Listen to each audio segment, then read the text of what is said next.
So Florida State Athletic Director David Coburn did not sugarcoat it for the Board of Trustees at Florida State, saying, look, we don't play football, things could get catastrophic. And he outlined this where he said they're working through several scenarios for which one of those is the likelihood that perhaps you don't have college football, right? Now, most people believe we will have college football in the calendar year. It's about where in that calendar year, whether it starts on time, you see it start later, you see a shortened season, or you see it pushed back to spring 2021. But one of the things I did think was interesting outlined in there is that the ACC schools are losing between $2.2 and $2.5 million between the ACC tournament and the NCAA tournament. So that's already money that they lost.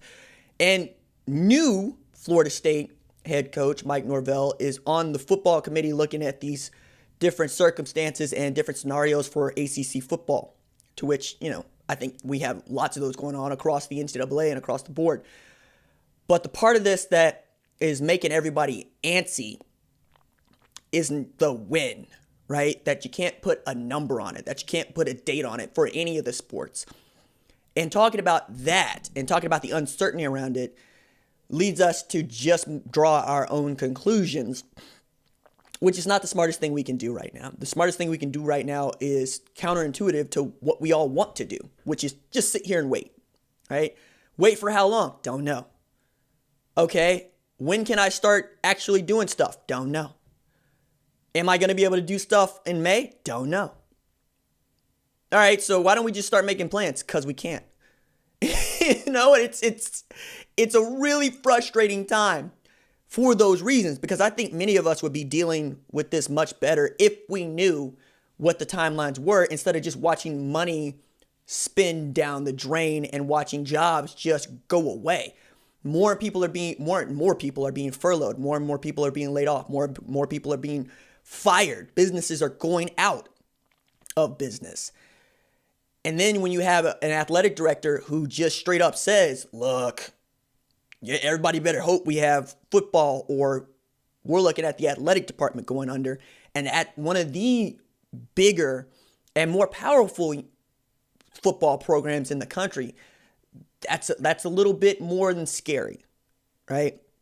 Now, the rebuilding of these and the resurgence of college football that will ensue in the coming years is, I think, a reason to be hopeful, because we're going to see, or I hope we see, a lot of changes, right? Some that push the game forward in ways that some people have been resistant to, but quite frankly, the money around them would just have to happen, right? Or this idea that Oklahoma was for once ahead of the curve on this, and that, there aren't as many seats at Owen Field as there once were, right? In large part because of these stadium renovations, but also the way in which they got them paid for.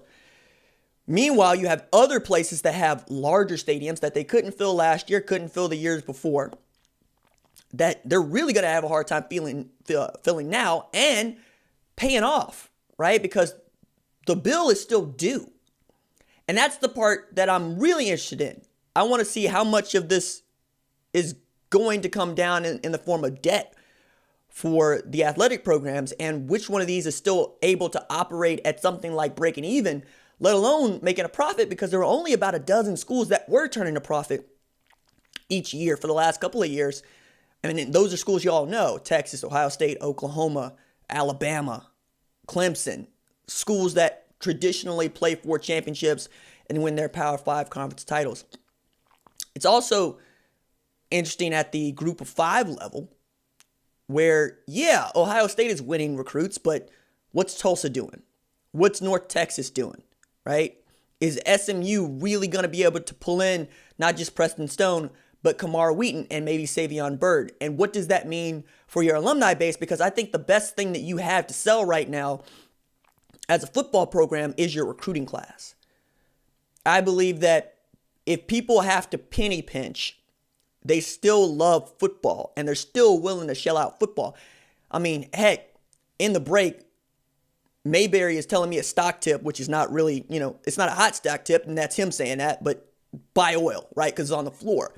And I think that's interesting, because what did Southern Methodist use to pay for the Pony Express and to be so good in the 80s. Oil money.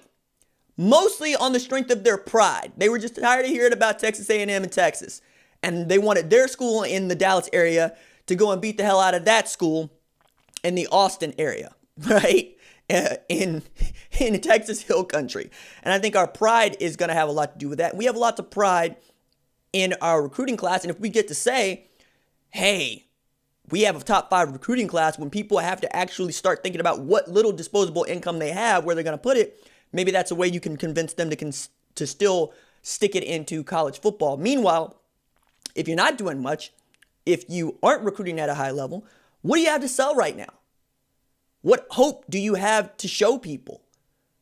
And if you're David Coburn, my goodness, I don't know that I would have done that. I don't know that I would have laid it out there in that manner, just to say straight up what everybody knows, which is college football not coming back this year would be a problem for everybody. Yeah, we know, but maybe don't say it in April. Then again, it's his job to be forthright and honest with the Board of Trustees. More than that, probably just didn't want to make the Tallahassee Democrat where I read it. Right? Probably would have wanted to keep a lid on that and tell everybody you're working very hard. And tell Mike Norvell to step it up and go land you some commitments so you have something else to show. Because as much as people don't really want to talk about the cloak and dagger nature of recruiting, I think that's what really needs to come to the forefront as much as it possibly can, because there's still NCAA regulations that you have to follow, and we're in a dead period.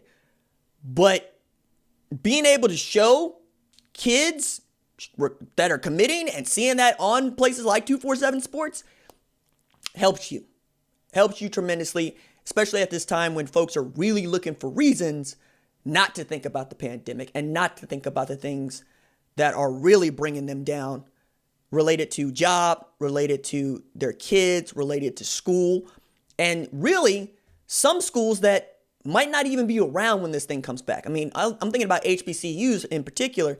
Some of those are going to go under, right? Because they really needed folks to have that alumni backing to back them up. And even at schools like my alma mater, like Mayberry's alma mater, I'm worried about TU, right? They furloughed a bunch of people, and they had a tremendous endowment that is not the same as it was when I graduated in 2010. So sell the football, sell the recruiting efforts, show that people are working on getting these recruits. If you're still employing your digital content creator, make sure that dude's putting out as many graphics as possible on the Twitters. Show people something else other than we're in dire straits.